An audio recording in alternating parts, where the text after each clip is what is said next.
नमस्ते। आज मैं डॉक्टर अवधेश शर्मा बात करते हैं एंटीजन एंटीबॉडी रिएक्शन जो होती हैं उनके बारे में। किस टाइप का रिएक्शन होता है एंटीजन और एंटीबॉडी के मध्य।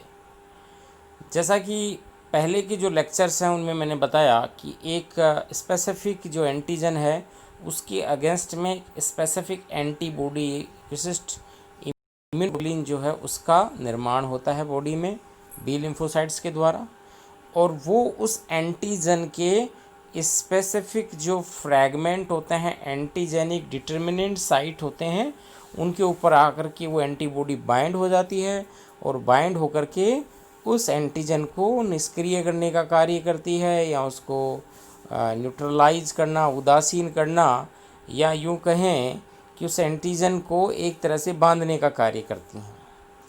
तो यहाँ पे हम देखते हैं कि एंटीजन एंटीबॉडी रिएक्शन कौन कौन सी होती हैं। बेसिकली 4 प्रकार की रिएक्शन हम यहाँ पढ़ेंगे। पहली होगी प्रेसिपिटेशन, दूसरी होगी एग्लूटिनेशन, तीसरी होगी न्यूट्रलाइजेशन और चौथी होगी ऑप्सोनाइजेशन जो कि फेगोसाइटोसिस को बढ़ावा देती है। इसके अलावा कॉम्प्लीमेंट प्रोटीन के अंदर भी एंटीबॉडी काम करती हैं, लेकिन वो कॉम्प्लीमेंट का हिस्सा मैंने पहले अलग वीडियो में बना रखा है जो कि आप लोगों को शेयर किया जा चुका है। तो शुरुआत हम करते हैं कि एंटीजन और एंटीबॉडी के बीच में क्या क्या विशेषता होती है। देखिए, सबसे पहले एंटीजन जो है स्पेसिफिक एंटीजन है एक स्पेसिफिक एंटीबॉडी के साथ संलग्न होती है।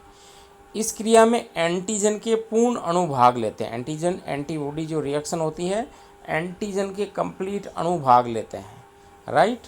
और उन एंटीजन के पूर्ण जो अणु होते हैं उनके ऊपर स्पेसिफिक विशिष्ट साइट होती हैं, विशिष्ट एंटीजेनिक साइट होती है जिनको बोलते हैं एंटीजेनिक डिटर्मिनेंट साइट। नाम है उनका एंटीजेनिक डिटर्मिनेंट साइट, हिंदी में कहेंगे प्रतिजन निर्धारक स्थल। वो क्या करते हैं, वो बेसिकली एंटीबॉडी के साथ बाइंड होते हैं जिससे कि एंटीजन एंटीबॉडी के बीच में एग्लूटिनेशन की क्रिया संपन्न होती है। नेक्स्ट है एंटीजन और एंटीबॉडी क्रिया जो होती है आपस में, उसके दौरान किसी का भी डीनेचुरेशन नहीं होता। न तो एंटीजन का डीनेचुरेशन यानी विकृतीकरण होता है या न एंटीबॉडी का होता है, यानी दोनों के बीच में इस प्रकार से बॉन्ड बनता है, चाहे वो आयनिक बॉन्ड के फॉर्म में हो, चाहे वो हाइड्रोजन बॉन्ड हो, चाहे वो वांडरवाल फोर्स हो, उसकी तरह के फोर्स के जो वांडरवाल फोर्स है, हाइड्रोजन बॉन्ड है या आयनिक बॉन्ड है, उस हिसाब का एंटीजन और एंटीबॉडी के बीच रिएक्शन होती है। इसलिए इन दोनों का डीनेचुरेशन नहीं होता है, अर्थात दोनों का जो कॉम्बिनेशन है वो केवल और केवल सरफेस लेवल पे होता है, सतही होता है। इन दोनों के बीच में जो संयोजन है वो रिवर्सिबल होता है, यानी एंटीजन एंटीबॉडी एक दूसरे से अलग हो जाते हैं, राइट। और इनके बीच में जो क्रियाएं होती हैं जिनको हम प्रेसिपिटेशन कहते हैं, हिंदी में जिसको अवक्षेपण कहेंगे, समूहन जिसको हम एग्लूटिनेशन भी कहते हैं, ये जो क्रिया इस बात पर निर्भर करती है कि एंटीबॉडी और एंटीजन की संयोजकता क्या है। संयोजकता से यहाँ तात्पर्य यह है कि एंटीबॉडी कितने प्रकार के एंटीजन से क्रिया कर सकती है। देखिए, एंटीजन के अंदर हजारों प्रकार के एंटीजेनिक डिटर्मिनेंट साइट होते हैं। इसका मतलब हुआ कि एंटीजन की संयोजकता तो हजारों में होगी, सैकड़ों में होगी। उसके सरफेस पे कितने एंटीजेनिक डिटर्मिनेंट साइट हैं, एंटीजन प्रतिजन निर्धारक स्थल हैं, उस पर डिपेंड करेगा कि एंटीजन की संयोजकता कितनी है। लेकिन एंटीबॉडी के ऊपर 2 FAB फ्रैगमेंट होते हैं हर एंटीबॉडी के ऊपर, इसलिए 2 FAB फ्रैगमेंट होने के कारण इसकी संयोजकता बाईवैलेंट होती है, द्विसंयोजक होता है। अब जैसे IgG होती है, इम्यूनोग्लोबिन G है, उस पर 2 FAB फ्रैगमेंट होते हैं। IgA होती हैं, वो IgA डबल होती है, मतलब 2 एंटीबॉडी के मॉलिक्यूल जुड़े रहते हैं, इसलिए इसकी संयोजकता 4 कहलाएगी। 4 हो सकती है या फिर 8 भी हो सकती है। IgM जो है, IgM के 5 एंटीबॉडी के मॉलिक्यूल जुड़े रहते हैं आपस में और वो IgM बनाते हैं, इसलिए इसकी संयोजकता या तो 5 होगी या 2 FAB फ्रैगमेंट होने के कारण 5 दूनी 10 यानी 10 होगी। कहने का मतलब मेरा ये है कि एंटीबॉडी की जो स्ट्रक्चर है, यानी जैसे वाई शेप होती है इस प्रकार से, उसमें ये जो 2 फ्रेगमेंट होते हैं ये FAB फ्रेगमेंट होते हैं, ये FC फ्रेगमेंट होता है, फ्रेगमेंट ऑफ क्रिस्टलाइजेशन या कांस्टेंट, और ये 2 होते हैं FAB फ्रेगमेंट। तो FAB फ्रेगमेंट है, यहाँ एंटीजन आकर के जुड़ेगा, तो 2 होती हैं, इसलिए एक इम्यूनोग्लोबुलिन IG में यहाँ पे 2 संयोजकता है। चूँकि 5 एंटीबॉडी के ऐसे मॉलिक्यूल जुड़े रहते हैं, इसलिए IgM में 5 क्या होंगे, 5 IgM में क्या वैलेंसी होगी या एंटीजन से जुड़ने की बाइंडिंग साइट होंगी, इसलिए इनको हम बोलते हैं पैराटोप। ये जो साइट होती हैं इनको पैराटोप कहते हैं, और इनसे जुड़ते हैं जो एंटीजन वो कहलाते हैं एपिटोप, राइट। तो शुरुआत करते हैं। पहली जो रिएक्शन है वो कहलाती है प्रेसिपिटेशन यानी अवक्षेपण। अवक्षेपण क्या होता है? देखिए, यदि कोई एंटीजन है वो किसी घुलनशील विलयन में है, घुलनशील एंटीजन है, और उसी विलयन में, उसी सॉल्यूशन में यदि एंटीबॉडी है, तो कुछ समय बाद में एंटीजन और एंटीबॉडी के आपस में मिलने से, उनके बीच में रिएक्शन होने से वहाँ पर एक प्रकार का प्रेसिपिटेट बन जाता है, एक प्रकार का अवक्षेप बन जाता है, जो कि विजिबल होता है, दिखाई देता है। जैसे रिंग के रूप में बन सकता है, या टेस्ट ट्यूब में है, या फिर किसी जेल लाइक स्ट्रक्चर में है, तो वहाँ पे वो क्लियर कट बैंड के रूप में दिखाई देता है। तो इसको देखते हैं, ये क्या है कि जब घुलनशील एंटीजन अपने से संबंधित एंटीबॉडी से मिलता है एवं अन्य कारक जैसे टेम्परेचर है, pH है, इलेक्ट्रोलाइट्स हैं, वो ऑप्टिमम कंडीशन में प्रेजेंट होते हैं, आदर्श मात्रा में उपस्थित रहते हैं, तो एंटीजन और एंटीबॉडी के बीच में, जो कि पहले सोल्यूबल है, उनके बीच में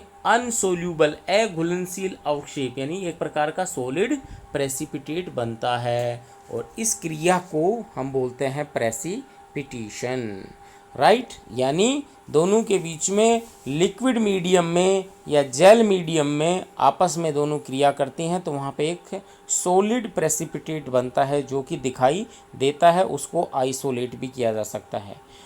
ओके, कभी कभी एंटीजन एंटीबॉडी सस्पेंडेड पार्टिकल्स के रूप में होते हैं, इसे फ्लोकुलेशन कहते हैं। जैसे सस्पेंडेड पार्टिकल यानी विलयन में अंदर न डूबे हुए विलयन के ऊपरी सतह पे पाए जाते हैं।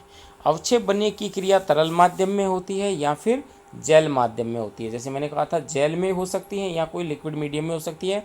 जेल होता है एगारो जेल, इलेक्ट्रोफोरेसिस में जो काम में लेते हैं जेल, एगार जेल होता है। इसके अलावा पॉलीएक्रिलामाइड जेल भी काम में लिया जाता है प्रोटीन के सेपरेशन के लिए। तो विभिन्न प्रकार की जेल हैं, एगार पाउडर हो गया। इन जेल के मध्य एंटीजन और एंटीबॉडी के बीच में रिएक्शन करवाई जाती है, तो उसे हम इम्यूनो डिफ्यूजन कहते हैं। जैसे फॉर एग्जांपल इम्यूनो इलेक्ट्रोफोरेसिस के द्वारा भी सेपरेशन होता है। ओके, एक साइंटिस्ट थे मैराक ने 1934 में जो प्रेसिपिटेशन की क्रिया की, उन्होंने बताया कि यदि किसी मीडियम में, किसी माध्यम में एंटीजन और एंटीबॉडी जो कि आपस में क्रिया करेंगी, उनके अणु की यदि बराबर मात्रा है, समान मात्रा है, तो वहाँ पे प्रेसिपिटेट बनता है और उन अणुओं के मध्य एक जाल का निर्माण हो जाता है, ठीक है। और यदि किसी एक की अधिक सांद्रता होगी तो फिर प्रेसिपिटेट नहीं बनेगा, अवक्षेप नहीं बनेगा और जाल का निर्माण नहीं होगा। कैसे? जैसे यहाँ हम इस डायग्राम में देखते हैं कि इस पोर्शन में एंटीबॉडी ज़्यादा है, एंटीजन बहुत कम है। एंटीजन तो कम है और एंटीबॉडी ज़्यादा है, राइट। ओके, और इस वाला जो पोर्शन है, ये वाला, इस पोर्शन में एंटीजन और एंटीबॉडी दोनों बराबर मात्रा में है, और इसमें एंटीजन ज़्यादा है, एंटीबॉडी कम है। तो देखिए, पहला जो क्षेत्र कहलाएगा वो कहलाएगा प्रोजोन एंटीबॉडी इन एक्सेस, यानी एंटीबॉडी की ज़्यादा मात्रा है, और ये कहलाएगा पोस्ट जोन यानी एंटीजन सबसे ज़्यादा है। तो इसके कारण एंटीजन ज़्यादा है, एंटीबॉडी भी ज़्यादा है शुरुआत में, लास्ट में एंटीजन ज़्यादा है, इस कारण से यहाँ पे प्रेसिपिटेट नहीं बनता है। लेकिन जिस क्षेत्र में, जिस एगार जेल है या लिक्विड मीडियम में जहाँ पे एंटीजन और एंटीबॉडी की ऑप्टिमम मात्रा, बराबर मात्रा आकर के मिल जाती है, वो वहाँ जाल बन जाता है, वहाँ एक लेटिस बन जाता है। इसे जोन ऑफ इक्विवेलेंस कहते हैं। जैसे मान लीजिए हमने इधर से एंटीबॉडी ट्रांसफ़र किए और इधर से हमारी एंटीजन बहुत बिखरी हुई है, तो एंटीबॉडी इधर माइग्रेट होती है, एंटीजन इधर माइग्रेट होती हैं, तो एक वो स्थल जहाँ पे दोनों की मात्रा बराबर हो जाएगी, वहाँ पर जोन ऑफ इक्विवेलेंस बनेगा, और वो जो जोन ऑफ इक्विवेलेंस है वहाँ पे जाल बन जाता है। ये क्रिया कहलाती है प्रेसिपिटेशन या अवक्षेपण, राइट। ये क्रिया फोरेंसिक साइंस में काम में ली जाती है, स्लाइड पे भी होती है, टेस्ट ट्यूब में होता है ये क्रिया।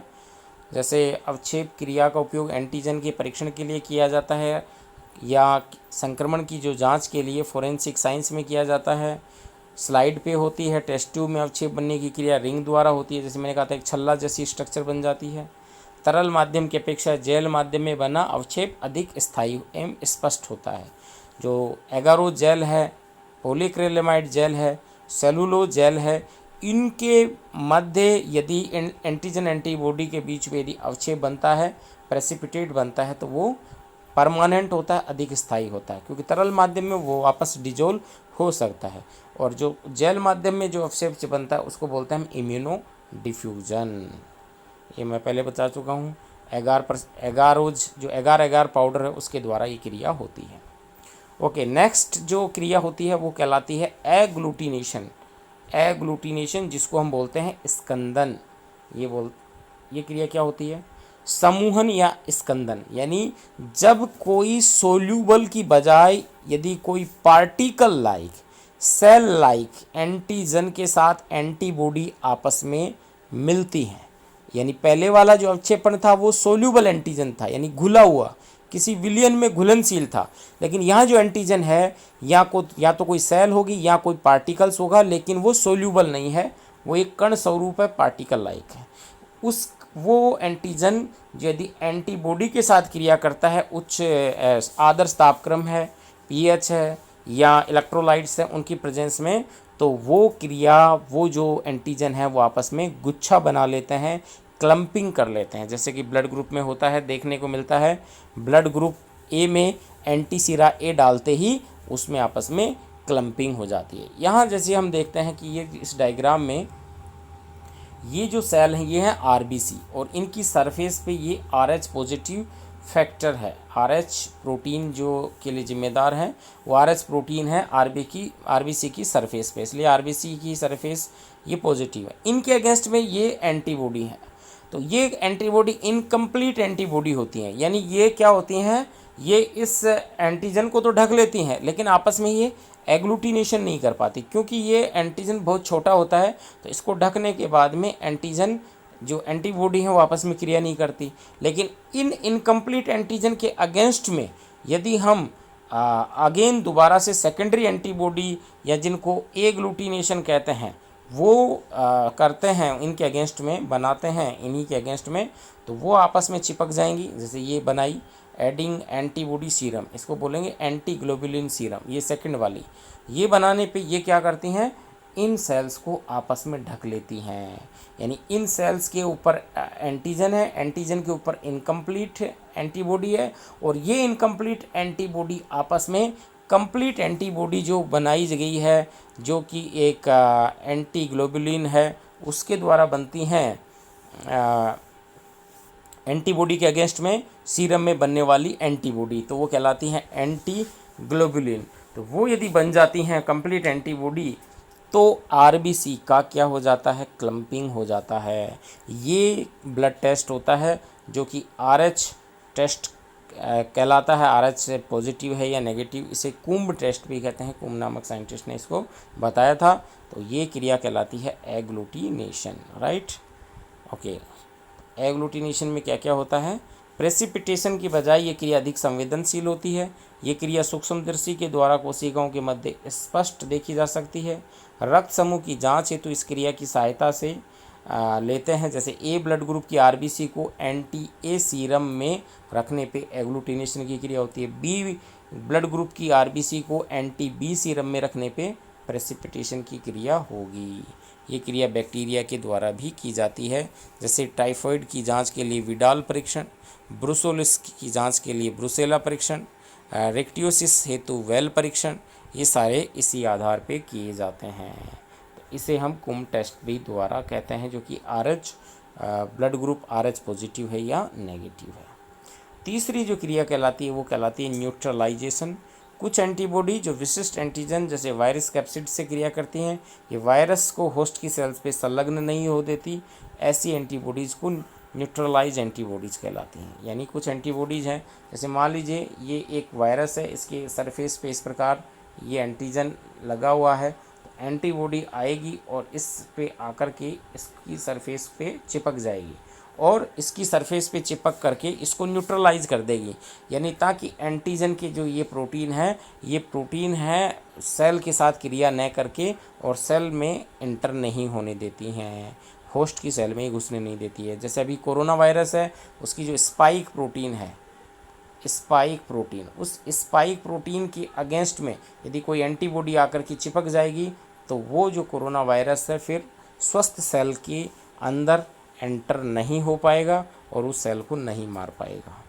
तो ये कहलाती हैं न्यूट्रलाइज एंटीबॉडी। ये न्यूट्रलाइज एंटीबॉडी वायरस को एग्लूटिनेशन कर फैगोसाइटोसिस क्रिया को प्रभावी बनाती हैं। यानी एंटीजन के चारों ओर ये उसको चिपक करके और वही जैसे एग्लूटिनेशन कर लेती हैं, बहुत सारे एंटीजन एक जगह इकट्ठे कर लेती हैं, जिसके बाद में जो फेगोसाइटिक सेल्स हैं, डेंड्रिटिक सेल्स हैं, जैसे मैक्रोफेजेज हैं, वो वहाँ आती हैं और उस वायरस को एंगल्फ कर जाती हैं, खा जाती हैं। इसलिए न्यूट्रलाइजेशन की क्रिया है बहुत सारे एंटीजन मॉलिक्यूल को, वायरस मॉलिक्यूल को एक साथ इकट्ठा करने में हेल्प करती हैं।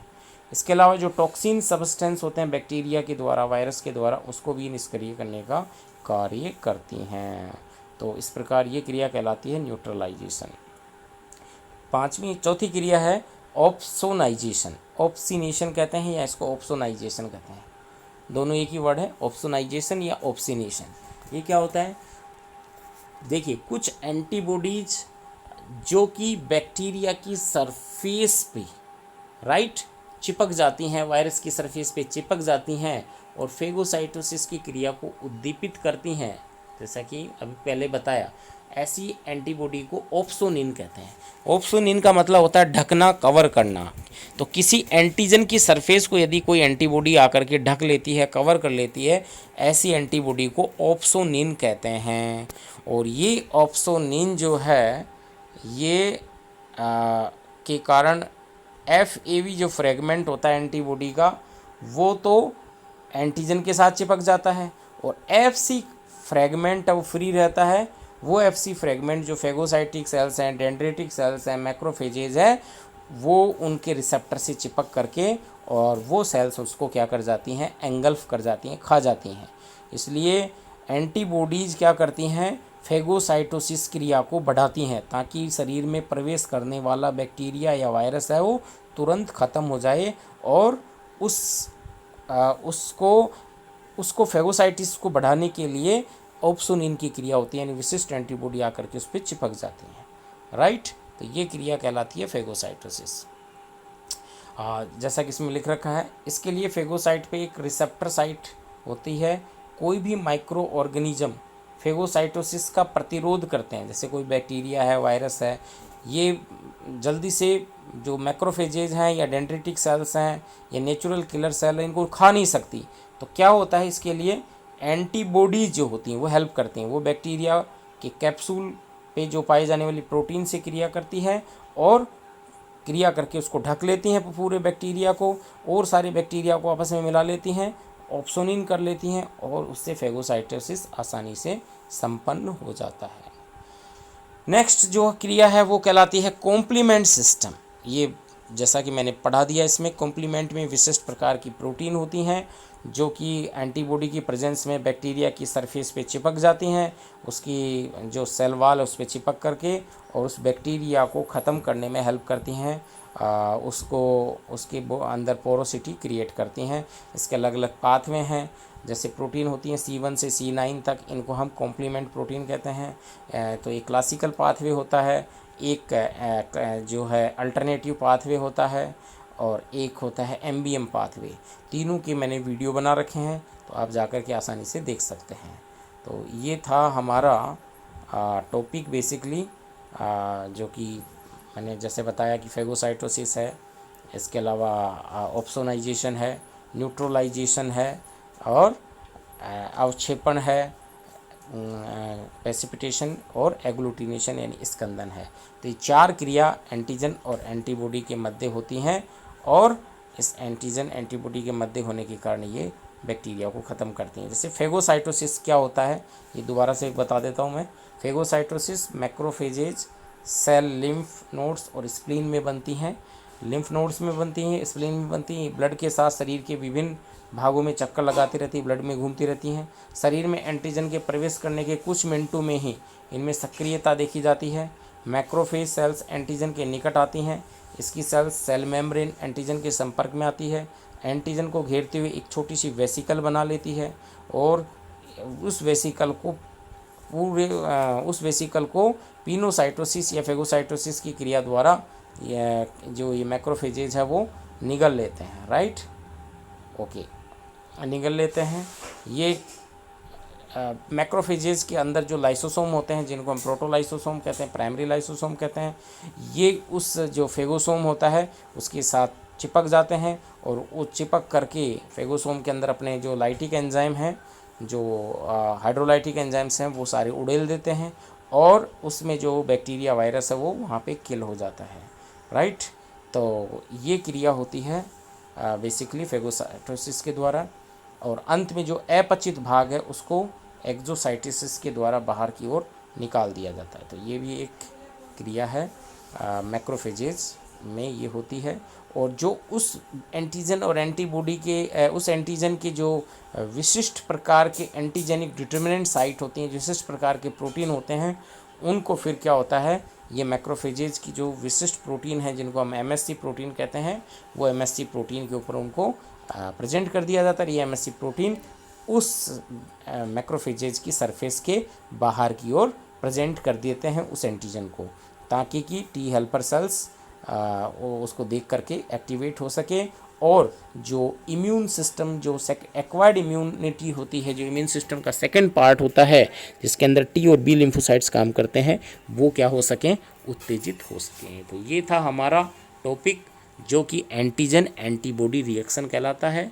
तो आप इसको देखें, ध्यान से पढ़ें और इससे संबंधित जो क्वेश्चन है वो मैं शेयर करूँगा, उसको सोल्व करने की कोशिश करें। आज के लिए इतना ही, धन्यवाद।